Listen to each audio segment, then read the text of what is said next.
everyone, we are Britt and Drea from motherhoodalliance.com, and we are excited to welcome you to a 4-episode series with Dr. Matt Buch, a doctor of physical therapy, board-certified orthopedic specialist, and the owner of Total Pursuit Physical Therapy and Performance based out of De Pere, Wisconsin.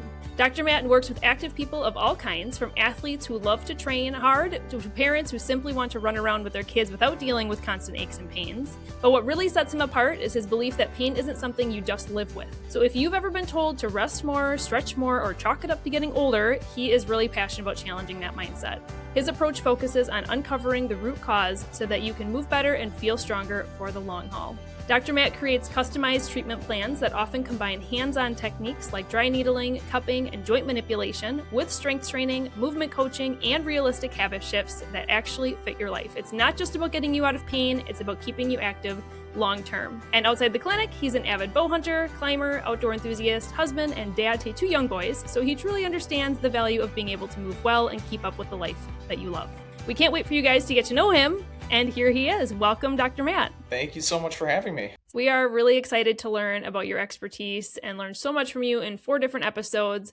But for any of our listeners who have been following us for any period of time, you guys know that we like to start out with learning a little bit about our guests, including a fun fact. And you had shared that you and your wife spent your first 2 anniversaries backpacking. So tell us about those experiences. Where did you go, and how much did you love it, and have you been back? No, it was awesome. So it's funny, like most of our friends are people that we know, when you think of doing an anniversary trip or something like that, you think of, going to a sandals resort or a beach or something like that, which we totally did for our honeymoon. But our idea of a fun vacation is just doing something super active, which is probably why I'm in the field that I'm in. Yeah. So for our first anniversary, we did a 50-mile backpacking trip through Yosemite National Park. It was kind of like our highlight trip, where we planned our route out, got to go up on top of Half Dome, came back down, and then just kind of continued through like a lot of the different highlights through the park, carried everything on our back, and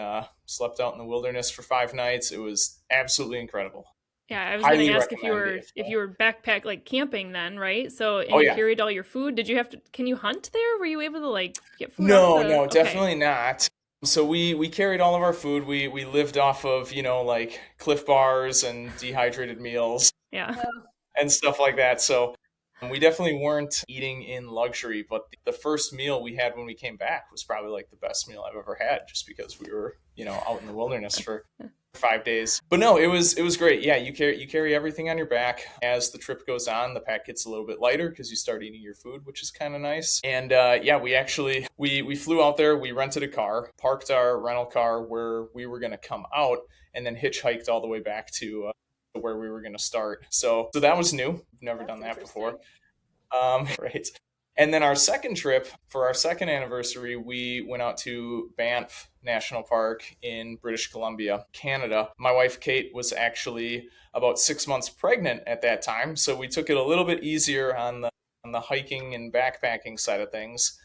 We did a night or 2 out, but then really just camped and did a lot of day hikes and saw all the views, and that was awesome too. Most beautiful places I've ever been. How old are your kids now? They are 3. So Titus is our oldest boy, he's 3, and Ira, our youngest boy, he just turned 1 about 3 weeks ago. Do you have like aspirations to take them on their first backpacking trip when they're like a certain age? Are you counting down the days? Yeah, absolutely. 100%. They need to be able to carry their own packs though. So It'll probably be a little bit. Oh yeah. So to answer your other question, no, we haven't been back, because then we started having kids and those types of things change a little bit. But once they're older, we're definitely going to get them out there and we're going to hit it again. Yeah. Cool. My husband and I did a trip down to like New Mexico area. His brother lives down there. So we dropped our kids off with them. And then the 2 of us went and we did dispersed camping. So we actually slept in the back of our truck. So we had our truck the whole time, but it was where we went to Colorado and then Utah and then the Grand Canyon, North and South Rims. And it was like the best vacation ever, because you kind of had that like luxury stuff, but also we had nothing planned. And I loved that because I hate planning things, but it was great. It was great. That's the best, when you can just kind of wake up and be like, oh, what are we going to do today? Yeah. Let's kind of make it up as we go. And we had like a downpour, but you're in the back of a truck with like a cap on it. So it was fine. Yeah. It was fine. Yeah. Well, let's hear a little bit about your journey becoming a PT. What got you interested in the first place? Tell us about what you've done for staying active in the past. Just tell us all about you. Yeah. So I don't really have a crazy like injury story. A lot of PTs, they tore their ACL playing soccer, and their PT, really helped, get them back into the game, and that's what inspired them to become a PT. I was pretty lucky. I kind of avoided the injury bug growing up, aside from a couple bumps and bruises. But really what got me interested was I knew I wanted to do something healthcare related because I loved, just learning about how the body worked and, what really makes us tick. And so I actually just kind of figured I would do a lot of shadowing and just explore different options that were out there. So my uncle's a dentist, so I shadowed him. Decided I really didn't like teeth that much, so that was out. Looked into like optometry, some different fields of medicine, and then finally stumbled upon this thing called physical therapy. And just growing up, running track, playing baseball, snowboarding, just really being an active person who would rather be outside than inside any day of the week in any weather. Movement is super important to me. And I kind of just began to realize, like, if that was taken away from me, that would be like the worst thing imaginable for me if I couldn't physically function to do the things that I love to do. So naturally, that just kind of really inspired me to kind of go down that path. And that's essentially what led me here, is just being able to help people stay active, stay moving, do the things that actually help them enjoy their life to the fullest. For sure. And I love the topics that you've picked because I feel like they're so relatable to so many people. In this episode, we're going to be talking about like why rest and stretching may not be fixing your pain, or like why things may not be coming and stemming directly from where the pain source is. Because I feel like there's so many people who have an injury, or they have, they'd say it's chronic lower back pain, but it kind of comes and goes, or chronic knee pain that comes and goes, and they rest it and they ice it and they stretch it and they take ibuprofen, but like nothing's changing. So what are they doing wrong in these like everyday instances? Yeah, absolutely. So I think the first thing that's really important to remember is that pain is always just a symptom, not necessarily a cause, which sounds super obvious, but I think a lot of times what people end up defaulting to, and even what our modern medical system tends to move toward, is just pain management. So taking a medication, using heat and ice, resting until the pain goes away, and then just going right back to what you were doing. The problem with that is that pain is always the last thing to show up and then the first thing to go away when there is an underlying problem. So what we really try to do as a practice here is we want to figure out, why are you actually getting into pain in the first place? So all of those other things, the rest, the pain medication, ice, heat, there's absolutely a place for those, especially like during an acute injury when you just need to get things to calm down. But once things are calmed down, then what we want to do is figure out, how did you get to this point in the first place, and address that so that this isn't going to be a recurring injury like what unfortunately happens to so many people. What are some of the common injuries that you're seeing in your practice where a lot of people have them? Yeah.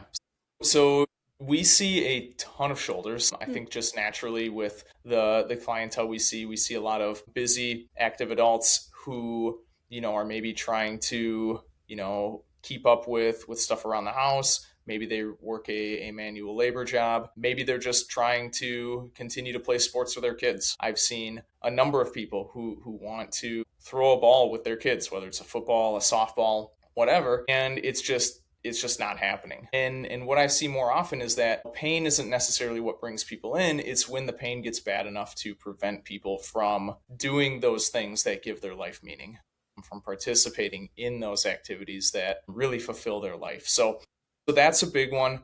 The other thing is knee pain and even low back pain. We see a lot of runners, a lot of, for this audience, we see a lot of moms who, have maybe put their athletic desires kind of on the shelf for a little bit while they're raising young kids and they have young families. But, as their kids get a little bit older, they start getting into sports. They're like, all right, perfect. Now I can get back into, running, for example, which is something that I've always loved to do. I know we're going to do an episode on this later, but they go out for their first run and all of a sudden they come home and their knee is swollen or their back really starts to hurt as they begin to get back into this. And unfortunately, a lot of people are just like, well, I guess that's just not for me anymore. My body can't handle it. I'm getting older. Too old. Yeah, exactly. I'm too old. They might go to their primary care and their primary care is like, well, have you thought about just biking? Things like that. And then I think, unfortunately, a lot of times people are like, well, I guess I'm not doing that anymore, without really giving it a second thought as to, is this something that I can do with a proper approach? And another one that comes to mind too is all the desk jobs out there. I mean, my husband feels this for sure. He's a financial advisor, and so he does sit a lot, and when he's meeting with people or on his computer, and he has a ton of like upper shoulder and neck tension. So that's a great example, as well as the ones that you were just talking about. For somebody who has a job or the things that they do every day are kind of causing some of this discomfort, maybe it's from a postural issue or something like that. Should you be stretching? Should you be strengthening? Should you be resting? Like, how do you approach this when it's something you do have to do every day? Yeah. So the answer to that question is yes to all of those. I think where people kind of get hung up is a lot of times these symptoms that they get, like let's take the desk job, for example. The common American posture is kind of that like rounded shoulders, like chin forward. You're sitting at a computer all day long, even, looking down at a cell phone all day long. Like that's pretty typical now. So what you're going to feel is a lot of tightness. You're going to feel a lot of tightness through the front of your shoulders, through your chest because of that rounded position. You're going to feel a lot of tightness in the back of your neck because of that chin forward position. And so naturally what people tend to do is just stretch, which is fine for symptom management. It'll help loosen things up and you'll feel better immediately after stretching. But then you go back to work the next day, sit like that for 8 hours again, and you're back in the same position again. So what we want to figure out is, how do we use, stretching, rest, whatever it is, to just get those symptoms down. And then from there, how do we build up your body's tolerance so that you are sitting in a more appropriate posture, or you are sitting in a more supported position to where you're not constantly getting that, desk posture. And so we do a lot of strengthening through the back to allow those muscles to, pull your shoulders back. We do a lot of strengthening through some of the deep neck muscles to really give you some proper neck support, head support, and then really start to train, okay, how do we do our bodies to utilize these muscles so that we're not even getting into the position where we feel like we have to stretch all the time in the first place? Yeah. Well, I was going to ask, what are some good stretches that you might recommend to somebody? Because like you said, a lot of people are doing this slouchy thing. And honestly, I don't know a lot of people who have perfect posture. There's plenty of people who have awareness, but even I sometimes slouch a lot too. And I know I need to stretch that chest out and things like that. So what are some examples of some stretching you have for people? Yeah, to just real quick, I want to touch on the perfect posture thing. Like, I'm definitely not saying that everybody has to have perfect posture. That's not super realistic. But the body does crave movement. It doesn't like to sit in the same position all day long. So finding ways to, cue yourself every 30 minutes to, sit up, do some, what I would call like shoulder blade squeezes. I almost like to think of taking your shoulder blades and pulling them down toward your back pockets. That's going to really open your chest up nicely. It's going to engage those muscles between your shoulder blades. And it's also going to prevent you from just shrugging your shoulders up as you're trying to squeeze those shoulder blades, which can lead to some other issues with neck tension, headaches, things like that. So the other one would just be, and this one's a little bit less flattering, but taking your chin and just kind of tucking it into your neck, making like a double chin type position. That really stretches out the back of the neck nice, and it engages those deep muscles. So that would be another one that if you are working a desk job, every half hour, just kind of tuck your chin, hold for a second or two, relax, do 10 reps of that or so, and then go right back to your normal work. Even just simple little things like that, where you're adjusting your body's movement and not just sitting in that slouched over position for hours on end, can make a huge difference. This makes me also think about for people who feel like they're not naturally flexible, but they want to work on it. Do you have any tips for, somebody who feels like they're stretching and stretching and stretching and they're not really making progress in their flexibility or their mobility, really, if that's more of their goal? Is there something that they're missing in that instance, or why isn't stretching always the answer? I would say more often than not, if you are somebody who is doing a lot of stretching and just not really feeling like you're getting anywhere, there's probably a weakness component to it as well. So let's use the hamstrings, for example. A lot of people really try to stretch their hamstrings. They do their toe touches. Yeah, right. But then they're like, I just have tight hamstrings. Like I'm never going to touch my toes, or this isn't getting any better. What usually is happening is, especially if they're, a runner or someone who is doing a little bit more of an active lifestyle, maybe they're working out on a regular basis, their hamstrings are probably weak. And what's going on is you're overloading that muscle. So you're running, that hamstring starts to fatigue out. And then as a protective mechanism, it tightens up to protect the muscle from being overstretched because it can't tolerate the load that you're putting on it. So what I tell people is if you have been stretching and it just doesn't feel like you're getting anywhere, we probably need to test out your strength. We got to see, how strong are these muscles? And there's a good chance that we're going to find some weakness. And once we really build up the strength and load tolerance of those muscles, you're going to start to notice that you don't feel like you have to stretch all the time anymore because those muscles aren't feeling that tight, kind of tensed up sensation that they get when they are overworked. Yeah, no, that's a really good point. And then I also think about how you're talking about tenseness like in your hamstrings, but then also the whole body is connected. Like we are one big kinetic chain. We have fascia all over. And so how often is it that you're seeing that somebody's tightness or pain point is actually not like the actual issue and it's actually stemming from somewhere else, but it's like ricocheting through the body to create pain in a different area? Is that something you see a lot? It is. I would say it's not always stemming from somewhere else, or that's not always the cause. Sometimes it certainly is. But more often than not, there's going to be a lot of contributing factors. So let's say we're dealing with somebody with knee pain, for example. Very, very seldomly is it just going to be one issue that we're looking at. So for example, a weak thigh muscle or your quad muscle, for example. There's probably some stuff going on at the ankle. There's probably some stuff going on up at the hip that's impacting the way that your knee is moving. It might not be the direct reason that the knee is having an issue, but it's probably compounding the effect of it, if that makes sense. So anytime that we get a client into the office, if their knee hurts, we are not just looking at their knee. We're looking at how their entire body is moving from their neck all the way down to their toes, because we want to figure out, okay, if one area of the body is not moving correct, if one side of your body is weaker than the other, how is that causing you to compensate when you're doing, let's say you're doing a boot camp workout, you're doing, 100 squats in a workout. As you fatigue, how is your body starting to compensate?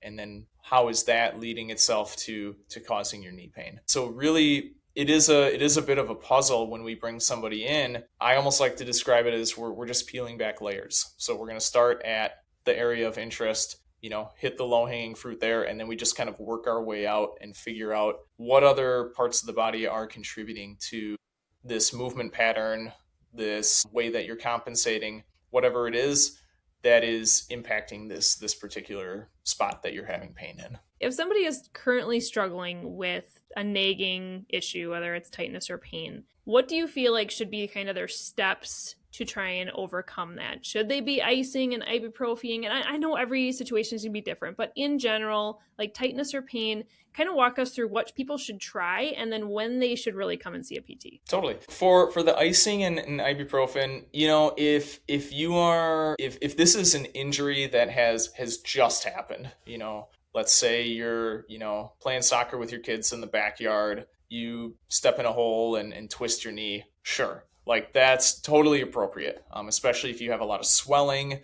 You really don't want to use those modalities long term, because what it's going to do is it's going to start to mask your symptoms more than it is going to help anything. Well, the step-by-step process that most people take is they'll use the ice, the pain medication, whatever.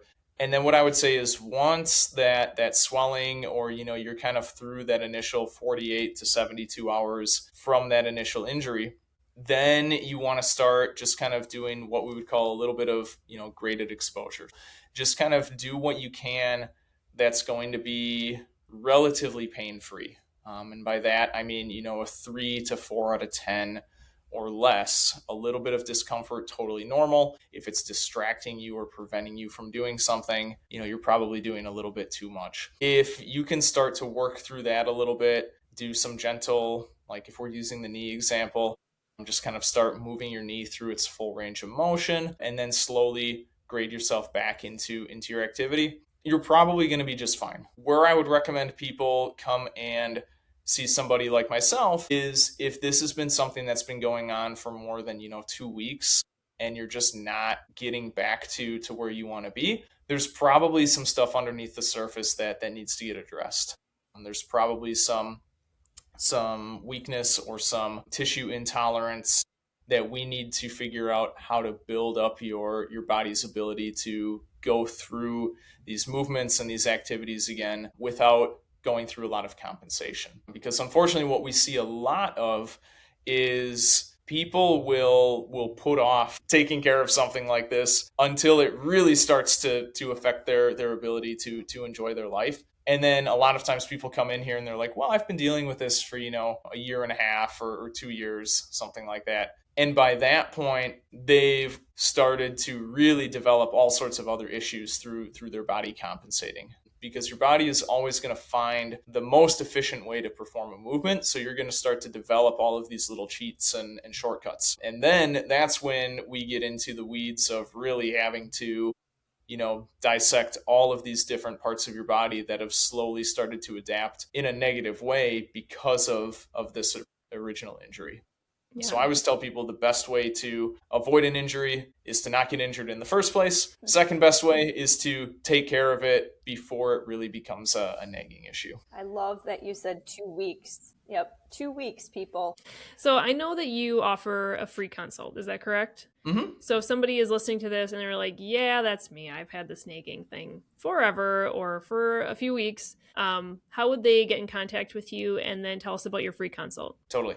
So they can go to our website, and if they just go to the Contact Us section in the upper right corner, there will be an opportunity for them to put in their contact information. We can contact them. Otherwise, we have a scheduling link right on the website as well. Our consultation is a free 30-minute phone call. The reason I do that is I really just don't want to waste people's time. I want to make sure that we can absolutely help them.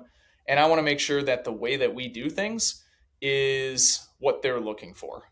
So what we do is we go through a phone call where we'll ask you, all about your symptoms, your history, kind of what got you to this point in the first place. We're going to ask you about your goals, what you're really looking to get back into doing. And then we're going to walk you through exactly what our process looks like. If everything makes sense, then we'll schedule the initial evaluation from there. If it doesn't make sense, then we will help you find somebody that might be a better fit. But we just really want to make sure that this is going to be a good option for somebody before they commit to actually coming in and even seeing us for that initial evaluation. I love that, because I feel like if you're going to like a bigger place that has multiple locations and 25 PTs, like you don't necessarily get that. You kind of pick one based off their bio on the website, and you're just hoping and assuming that they're going to be a good fit for you, right? And I love that you said that you don't want to waste somebody's time, because when somebody's finally willing to admit that they need PT and they're going to take the time and the money to go do it, like they don't want to have to start over with someone else. So I think that's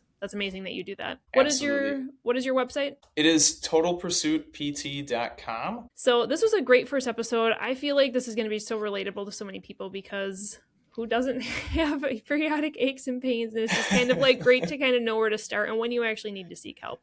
But we're going to be getting into a little bit deeper topics in our next couple episodes. Next one, we're going to be diving more into that knee and back pain, specifically also getting into like CrossFit and HIIT workouts and why those things tend to show up a little bit more in those types of workouts and what you can do to actually kind of bulletproof those areas a little bit. We're also going to be talking about running, having a whole episode about running. So whether you are currently a runner or you were a runner in the past and you're entertaining jumping back into it and you want to just make sure that you're not getting injured in the process because nobody has time for that, that's going to be a great episode for you. And then finally, in our 4th episode with Dr. Matt, we're going to be talking about dry needling, which I'm pretty sure most people have heard about now, but it sounds really scary. And so you're going to help us understand what's actually happening in that episode. So we're excited for 3 more. Awesome. Looking forward to it. If you enjoyed this episode, would you consider leaving a rating or review or sharing it directly with a friend who could benefit from the information? We know that you're a busy mom or caregiver, and our goal is to make your life easier by bringing tips and tricks directly from experts into your earbuds.